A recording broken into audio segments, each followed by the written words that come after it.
They want to take your guns away, and they want to take the police away. Well, then what are we left with? They want to collapse the society and replace it with another. These are stupid people. These are self-righteous people. These are Marxists. And they must be stopped. And I'm going to spend the next many months on something I'm working on, this program, other programs, to fight it and to fight them. Because enough is enough. Antifa needs to be hunted down like we used to hunt down the mob in New York. We need to find out where their finances are coming from. We need to find out who their leaders are. If they're dispersed, we need to grab them one by one. We need to be taking video of them during these events. They take videos of us. And they need to be tracked back to where their homes are, what airplanes they take, what buses they're taking, what vehicles they're taking. If 1/10 of the attention that the people on January 6th on Capitol Hill have received would be applied to Antifa, I think we're going a long way towards stopping the real insurrection that's taking place in this country. Every single night in some of our cities, and every time something happens in some of our cities. Which brings me to this. This former police officer, Potter, has been a police officer for 26 years, not only had an unblemished record, no evidence whatsoever of bigotry or racism or brutality, but she received numerous awards, and she even was involved in training. And so she's likely to be charged with, or will be charged with, under Minnesota statutes, manslaughter in the second degree. Now, I have that statute in front of me in relevant part, 609.205. A person who causes the death of another by any of the following means is guilty of manslaughter in the second degree and may be sentenced to imprisonment for not more than 10 years or to payment of a fine of not more than $20,000 or both. And so we look at number one. That's what the New York Times and other reports are saying that the so-called prosecutor is focused on. By the person's culpable negligence, whereby the person creates an unreasonable risk and consciously takes chances of causing death or great bodily harm to another. How in the world do you fit what took place on that video into that language? Again, by the person's culpable negligence, whereby the person creates an unreasonable risk and consciously takes chances of causing death or bodily harm to another. So first of all, an unreasonable risk. Who created the unreasonable risk at this event?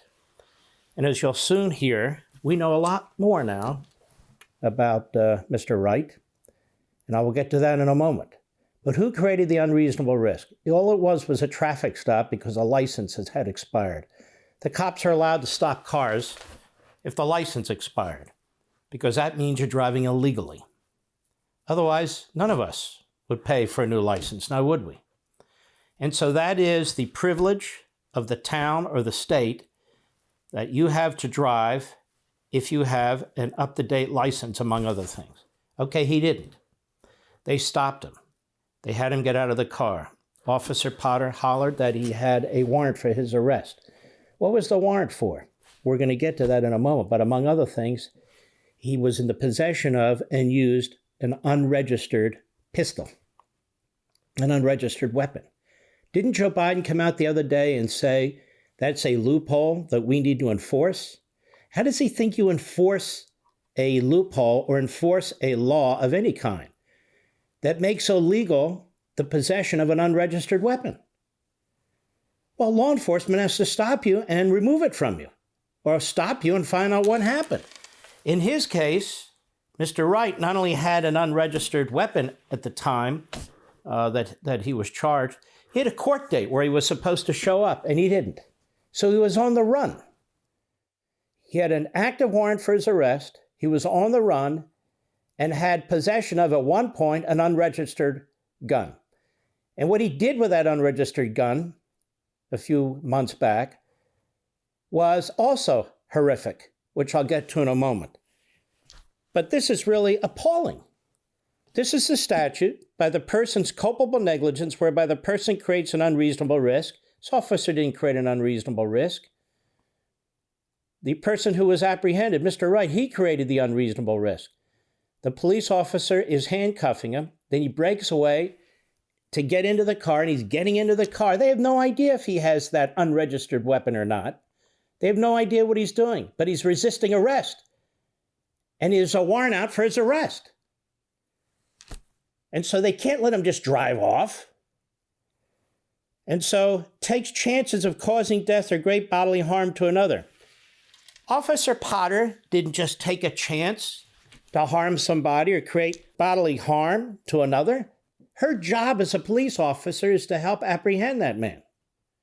She said, and it's clear on the video, and luckily there's a body cam, taser, taser, I'm going to tase you, tase you, tase you, tase you.